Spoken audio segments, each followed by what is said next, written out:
ನೀವು ಎಷ್ಟೇ ಚೆನ್ನಾಗಿ ಪರಿಶ್ರಮ ಪಟ್ಟು ಎಷ್ಟೇ ಚೆನ್ನಾಗಿ ಆಟ ಆಡಿದ್ರು ಕೂಡ ನಿಮ್ಮನ್ನ ಪರಿಗಣನೆಗೆ ತೆಗೆದುಕೊಳ್ಳುವಂತಹ ಒಂದು ಪರಿಸ್ಥಿತಿಗಳು ಉಂಟಾಗ್ತದೆ.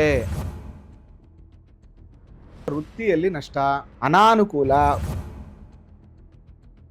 ಜೊತೆಗೆ ಚತುರ್ಥದಲ್ಲಿ ಗುರು ಸಂಚಾರ ಮಾಡ್ತಾ ಇರೋದ್ರಿಂದ ಭೂಮಿ ಯೋಗ, ವಾಹನ ಯೋಗವನ್ನ ಕೊಡ್ತಾನೆ.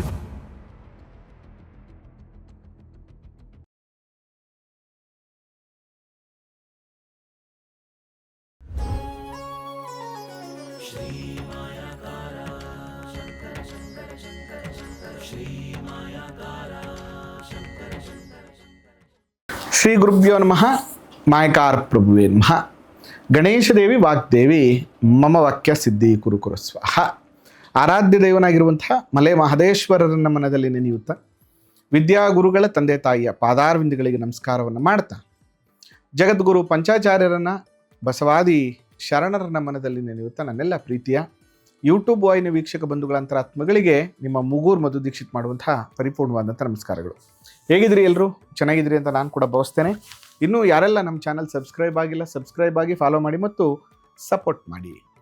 ಇನ್ನು ಯುಗಾದಿ 2026 ಯುಗಾದಿಯಿಂದ 2027 ಪರಾಭವ ನಾಮ ಸಂವತ್ಸರದಲ್ಲಿ 12 ರಾಶಿಯವರ ಫಲಾಫಲಗಳು ಹೇಗಿರುತ್ತೆ ಅನ್ನುವಂತಹ ವಿಚಾರವನ್ನ ಈ ಸಂಚಿಕೆಯಲ್ಲಿ ನಾನು ನಿಮಗೆ ತಿಳಿಸ್ಕೊಡ್ತೇನೆ. ಮೊದಲನೇದಾಗಿ ಮೇಷರಾಶಿ. ನೋಡಿ, ಮೇಷರಾಶಿಯವರಿಗೆ ಈಗ ಪ್ರೆಸೆಂಟ್ 2025-26 ಅಂತ ಬಂದಾಗ 3ನೇ ಮನೆಯಲ್ಲಿ ಗುರು ಸಂಚಾರ ಮಾಡ್ತಾ ಇರುವಂಥದ್ದು, 12ನೇ ಮನೆಯಲ್ಲಿ ಶನಿ ಸಂಚಾರ ಮಾಡ್ತಾ ಇರುವಂಥದ್ದು. ನೋಡಿ, ಈ ಮೇಷರಾಶಿಯಲ್ಲಿ ಜನನಾಗಿರುವಂಥವ್ರಿಗೆ ದಶಮಾಧಿಪತಿ ಶನಿ ಮತ್ತು ಲಾಭಾಧಿಪತಿ ಕೂಡ ಶನಿನೇ. ಇಲ್ಲಿ ಶನಿಗೆ ಏನಾಗ್ತಾ ಇದ್ದಾರೆ, ಮೇಷರಾಶಿಯವರಿಗೆ ಬಾಧಕಾಧಿಪತಿ ಕೂಡ ಆಗ್ತಾರೆ. ಇಲ್ಲಿ ಟೆಕ್ನಿಕಲಿ ಏನಾಗ್ತಾ ಇದೆ, ವೃತ್ತಿ ಮತ್ತು ಲಾಭ ಎರಡೂ ಕೂಡ ವ್ಯಯಕ್ಕೆ ಹೋಗಿ ಕೂತ್ಕೋತು ಶನಿ. ಅದರಿಂದ 7.5 ಬೇರೆ ಜೊತೆಗಿದೆ. ಸೇಮ್ ಟೈಮಲ್ಲಿ ದಶಮ ಲಾಭಾಧಿಪತಿ ವ್ಯಯದಲ್ಲಿರೋದ್ರಿಂದ ವೃತ್ತಿಯಲ್ಲಿ ನಷ್ಟ, ಅನಾನುಕೂಲ, ಫೈನಾನ್ಷಿಯಲಿ ಪ್ರಾಬ್ಲಮ್ ಆಗುವಂಥದ್ದು ಆಗತ್ತೆ. ಅದರಿಂದ ಭಾಳ ಎಚ್ಚರಿಕೆಯಿಂದ ಇರಬೇಕು. ದುಡ್ಡು, ಕಾಸು, ಹಣ, ವ್ಯವಹಾರ, ಉದ್ಯೋಗದ ಬದಲಾವಣೆ, ಈ ರೀತಿಯ ಯಾವ ಯೋಚನೆಗಳನ್ನು ಕೂಡ ಮೇಷರಾಶಿಯವರು ಮಾಡಬಾರ್ದು. ಇನ್ನು ಗುರು ಅಂತ ಬಂದಾಗ, ಗುರು ಇಲ್ಲಿ ಭಾಗ್ಯಾಧಿಪತಿ ಮತ್ತು ವ್ಯಯಾಧಿಪತಿಯಾಗಿ 3ನೇ ಮನೆಯಲ್ಲಿ ಕೂತ್ಕೊಂಡಿರುವಂಥದ್ದು ಪ್ರೆಸೆಂಟ್. ಈಗ 3ನೇ ಮನೆಯಲ್ಲಿ ಸಂಚಾರ ಮಾಡುವಾಗ ಏನಾಗುತ್ತೆ, ಸ್ವಲ್ಪ ಸಹೋದರ ಸಹೋದರಿಯರು ಅಂದರೆ ಚಿಕ್ಕ ತಮ್ಮ ತಂಗಿ ಯಾರು ಇರ್ತಾರೋ ಅವ್ರ ಜೊತೆ ಸ್ವಲ್ಪ ಕಿರಿಕಿರಿ ಆಗುವಂಥದ್ದು, ಅಥವಾ ನೀವೇನಾದ್ರು ಸ್ಪೋರ್ಟ್ಸಲ್ಲಿ ಇದ್ದರೆ ಅದರಲ್ಲಿ ನೀವು ಎಷ್ಟೇ ಚೆನ್ನಾಗಿ ಪರಿಶ್ರಮ ಪಟ್ಟು ಎಷ್ಟೇ ಚೆನ್ನಾಗಿ ಆಟ ಆಡಿದ್ರು ಕೂಡ ನಿಮ್ಮನ್ನು ಪರಿಗಣನೆಗೆ ತೆಗೆದುಕೊಳ್ಳುವಂಥ ಒಂದು ಪರಿಸ್ಥಿತಿಗಳು ಉಂಟಾಗ್ತದೆ. ಅಂದರೆ ನಿಮ್ಮ ಪರಿಶ್ರಮಕ್ಕೆ ತಕ್ಕಂಥ ಪ್ರತಿಫಲಗಳು ಅಥವಾ ನಿಮ್ಮ ಪ್ರಾಮಾಣಿಕತೆಗೆ ತಕ್ಕಂಥ ಪ್ರತಿಫಲಗಳು ಸಿಗದೇ ಇರುವಂಥ ಸಾಧ್ಯತೆಗಳು ಜಾಸ್ತಿ ಇರುತ್ತೆ. ಎಚ್ಚರಿಕೆಯಿಂದ ಇರಬೇಕು. ಇನ್ನು ಮೇ ನಂತರ ಜೂನ್ 1 ನಿಮಗೆ ಗುರು ಕರ್ಕಾಟಕ ರಾಶಿಗೆ ಹೋಗ್ತಾ ಇದ್ದಾರೆ. ಉಚ್ಚ ಸ್ಥಾನ, ಹಂಸಯೋಗ ಅಂತ ಕರಿತೇವೆ. ಇಟ್ಸ್ ವೆರಿ ಅದ್ಭುತವಾದಂತಹ ಒಂದು ಕಾಂಬಿನೇಷನ್ ಅದು ಹಂಸಯೋಗ. ಆದರೆ ಈ ಹಂಸಯೋಗ ಏನಾಗ್ತಾ ಇದೆ, ಸಂಪೂರ್ಣವಾಗಿ ನಿಮಗೆ ಪ್ರಾಪ್ತಿಯಾಗಲ್ಲ. ಯಾಕಂದ್ರೆ ಈ ಗುರು 4ನೇ ಮನೆಯಲ್ಲಿ ಸಂಚಾರ ಮಾಡುವಾಗ ಗುರು ಬಲವನ್ನು ಕೊಡೋದಿಲ್ಲ. ಆದರೆ ಒಂದು ಪ್ಲಸ್ ಪಾಯಿಂಟ್ ಇದೆ. ಯಾರಿಗೆ? ನಿಮಗೆ. ಅಂದರೆ ತಾಯಿಯ ಆರೋಗ್ಯದಲ್ಲಿ ಸ್ವಲ್ಪ ಉತ್ತಮ ಆಗುವಂಥದ್ದು, ಮತ್ತು ಯಾವುದೋ ಒಂದು ಹಳೆಯ ಆಸ್ತಿಗಳು ಬರುವಂಥದ್ದು, ಅಥವಾ ಯಾವಾಗಲೂ ದುಡ್ಡು ಕಟ್ಟಿರುವಂತಹ ಒಂದು ಸೈಟಿಗೆ ರಿಜಿಸ್ಟ್ರೇಷನ್ ಮಾಡಿಸ್ಕೊಳ್ಳುವಂತಹ ಒಂದು ಸಮಯ ಕೂಡಿ ಬರುವಂಥದ್ದು, ಈ ರೀತಿಯ ಮಲ್ಟಿಪಲ್ ಯೋಗಗಳು ನಿಮಗೆ ಕೂಡಿ ಬರ್ತದೆ.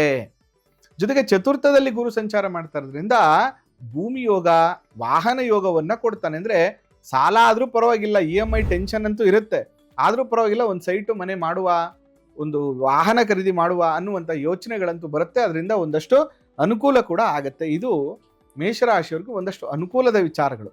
ಆದ್ರೂ ಓವರ್ ಆಲ್ ವಿಕ್ಟ್ರಿ ಇಲ್ಲ. ಶನಿ ಮತ್ತು ಗುರು ಚೆನ್ನಾಗಿದ್ರೆ ವಿಕ್ಟ್ರಿ ಅಂತ ಹೇಳ್ತೀವಿ ನಾವು, ಆದ್ರೆ ವಿಕ್ಟ್ರಿ ಇಲ್ಲ ಈ ವರ್ಷ. ಸಾಧನೆ, ಯಶಸ್ಸು ಅನ್ನುವಂಥದ್ದಿಲ್ಲ. ಅದರ ಜೊತೆಗೆ ಅದನ್ನ ತಡೆಗಟ್ಟುವಂತಹ 7.5 ಬೇರೆ ನಡೀತಾ ಇರುವಂಥದ್ದು. ಅದರಿಂದ ನೀವೇನು ಮಾಡಬೇಕು, ಭಾಳ ಎಚ್ಚರಿಕೆಯಿಂದ ಇರಬೇಕು. ಹೊಸ ಬಿಸ್ನೆಸ್ ಮಾಡುವಂಥದ್ದು, ಇನ್ವೆಸ್ಟ್ಮೆಂಟ್ ಮಾಡುವಂಥದ್ದು, ಪಾಲುದಾರಿಕೆ ಮಾಡುವಂಥದ್ದು, ಹೊಸದಾಗಿ ವ್ಯವಹಾರಗಳನ್ನು ಮಾಡುವಂಥದ್ದು, ಈ ರೀತಿಯ ಯಾವುದೇ ಕೆಲಸ ಕಾರ್ಯಾದಿಗಳನ್ನ ಈ ವರ್ಷ ನೀವು ಮಾಡಬಾರ್ದು. ಹಾಗಾದ್ರೆ ಇದಕ್ಕೆ ಪರಿಹಾರ ಅಂತ ಬಂದಾಗ ಏನ್ ಮಾಡಬೇಕಾಗ್ತದೆ? ಇಲ್ಲಿ 3 ಗ್ರಹಗಳಿಗೆ ವಿಶೇಷವಾದಂತಹ ಪರಿಹಾರಗಳನ್ನ ಹೇಳುವಂಥದ್ದು. ಒಂದು ಬಂದು ವ್ಯಯದಲ್ಲಿರುವಂಥ ಶನಿ, ಎರಡನೇದು ರಾಶಿಯಾಧಿಪತಿ ಆದಂತಹ ಕುಜ, ಮತ್ತು ಗುರುಬಲ ಇಲ್ಲದೆ ಇರುವಂತಹ ಗುರು, ಅಂದ್ರೆ ಗುರುಬಲವನ್ನು ಕೊಡದೇ ಇರುವಂತಹ ಗುರು. ಅದರಿಂದ ಈ 3 ಗ್ರಹಗಳಿಗೆ ವಿಶೇಷವಾಗಿ ಗುರುವಾರ ದಿನ ರಾಯರ ದರ್ಶನ, ಮಲೆಮಹದೇಶ್ವರರ ದರ್ಶನ, ಬಾಬಾ ದರ್ಶನ, ಹೀಗೆ ಗುರುಗಳ ದರ್ಶನವನ್ನು ಮಾಡುವಂಥದ್ದು, ಕಡಲೆಕಾಳು ದಾನ ಮಾಡುವಂಥದ್ದು, ಮಂಗಳವಾರದ ದಿನ ಸುಬ್ರಹ್ಮಣ್ಯ ಸ್ವಾಮಿಯ ಆರಾಧನೆಯನ್ನು ಮಾಡುವಂಥದ್ದು, ಮತ್ತು ವಿಶೇಷವಾಗಿ ಪ್ರತಿ ಶನಿವಾರ ಅರಳಿ ವೃಕ್ಷ ಪ್ರದಕ್ಷಿಣೆಯನ್ನು ಮಾಡಿ ಸ್ವಾಮಿ ದರ್ಶನವನ್ನು ಮಾಡುವಂಥದ್ದು. ಜೊತೆಗೆ ಎಲ್ಲಿ ಶನಿ ಆಕ್ಟಿವ್ ಆಗ್ತಾರೆ ಅಂದರೆ, ಯಾರೆಲ್ಲ ಏಜ್ ಆಗಿದೆಯೋ, ವಯಸ್ಸಾಗಿದೆಯೋ, ನಿರಾಶ್ರಿತರಿದ್ದಾರೋ ಅವ್ರಿಗೆ ಊಟವನ್ನು ಹಾಕೋದ್ರಿಂದ, ಸಹಾಯವನ್ನು ಮಾಡೋದ್ರಿಂದ ಶನಿ ಆಕ್ಟಿವ್ ಆಗ್ತಾರೆ.